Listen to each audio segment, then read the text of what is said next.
Қапал кәсіптік техникалық колледжі ауыл шаруашылық техникасынан техникалық қызмет көрсету мамандығы.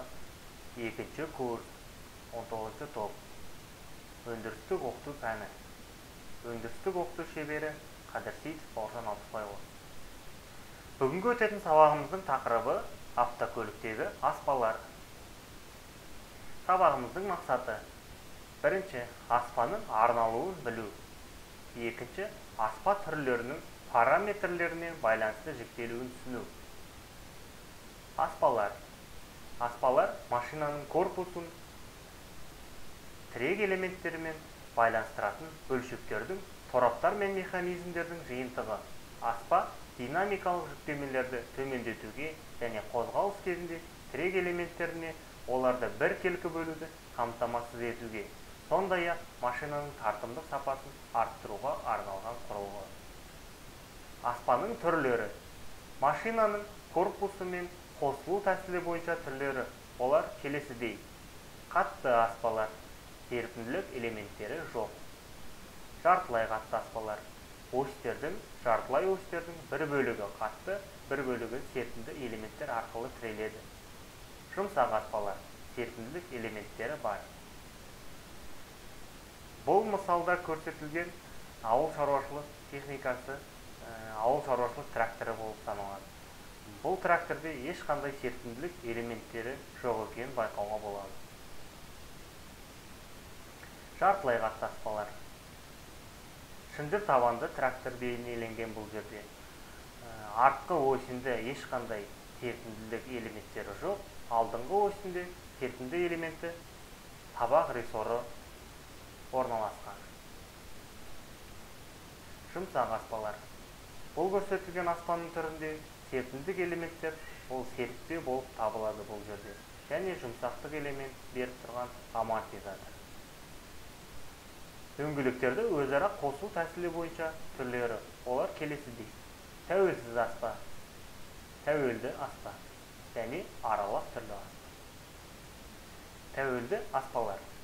Бір осьтің доңғалағының тәуелді аспасында өзара қатты байланысады. Олар әрқашан бір-біріне параллель және тегіс жағында жолдың бетіне перпендикуляр болады. Тегіс емес жағында доңғалақтардың жолға перпендикуляр болуы мүмкін. Ортаңғы суретте мысал келтірілген. Тәуелсіз аспалар. Тәуелсіз аспада бір дөңгелектің қозғалуы басқа дөңгелекке әсер етпейді. Олардың бір-біріне қатысты және жолға қатысты қозғалуы нақты аспаның геометриясымен беріледі. Дедион аспасы. Дедион аспасын тәуелді және тәуелсіз аспалар аралық түрі ретінде сипаттауға болады. Аспаның бұл түрі тек жетекші мосттарда ғана пайдалануы мүмкін. Дедион аспасында доңғалақтар салыстырмалы жеңіл, лығыздалған, кесілмеген арқалықпен жалғанады. Ал басты берілістің редукторы рамаға немесе шанаққа қозғалыссыз бекітіледі және айналуды әр дөңгелекте екі шарнирі бар жартылай осьтер арқылы дөңгелектерге береді.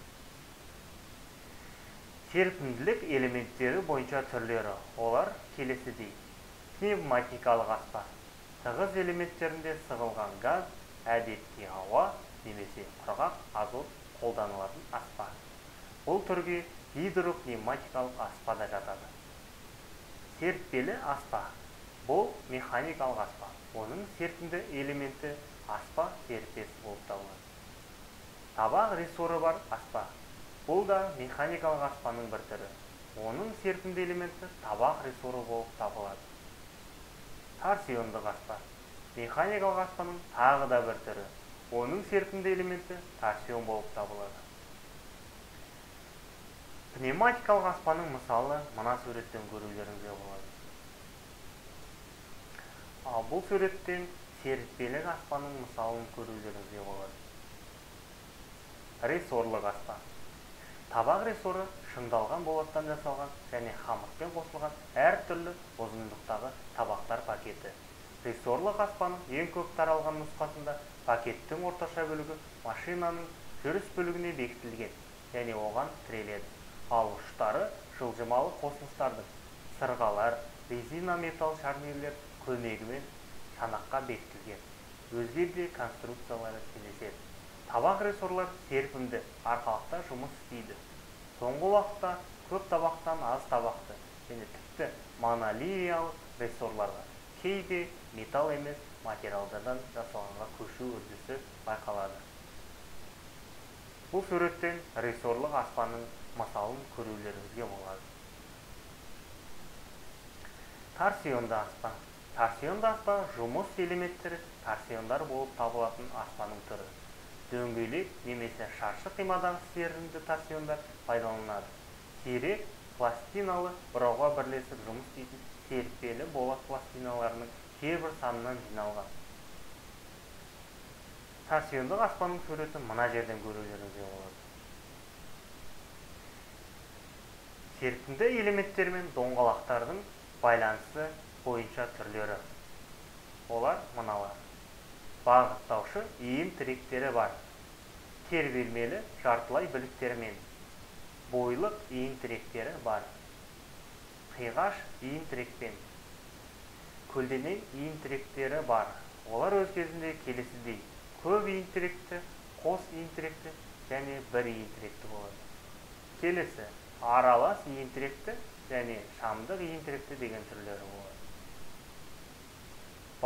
Бағыттаушы иін тіректері бар аспанның мысалын осы суреттен байқасаңыздар болады. Ал бұл суреттен жартылай білікті аспалар бейнеленген.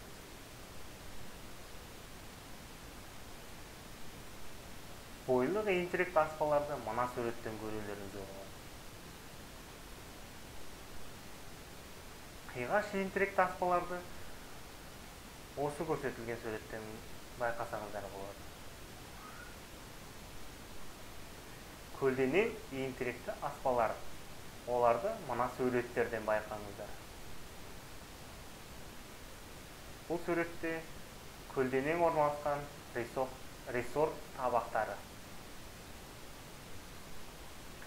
Аралас түрлі аспалар. Аралас түрлі аспалар бұл жерде бойлық және қиғаш иін тіректері бар аспалар аралас болып тұрғандықтан бұл жерде аралас түрлі аспалардың мысалы келтірілген. Макферсон аспасы. Макферсон аспасы немесе бағыттаушы тіреулердегі аспа.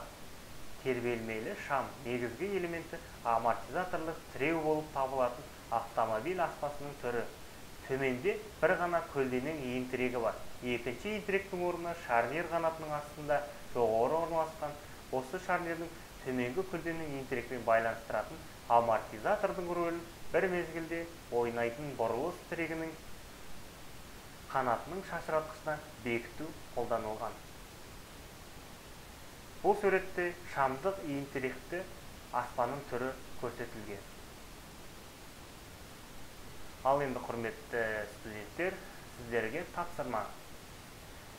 Макферсон аспасының құрылғыларын жазыңыздар. Яғни Макферсон аспасының элементтерін анықтап жазыңыздар. Бұл тапсырманы сіздерді Classroom платформасына салып қойдым. Кері байланыс. Кері байланыс сіздер осы смайликтер жіберу арқылы сіздердің қаншалықты түсінген, не түсінбегендіктеріңізді байқаймын. Смайликтің түрлеріне байланысты сіздер маған түсінген, не түсінбегендеріңізді, или қаншалықты білгілеріңіз келетінін осы смайликтер жіберу арқылы мен сіздерді білген білімдеріңізді анықтаймын.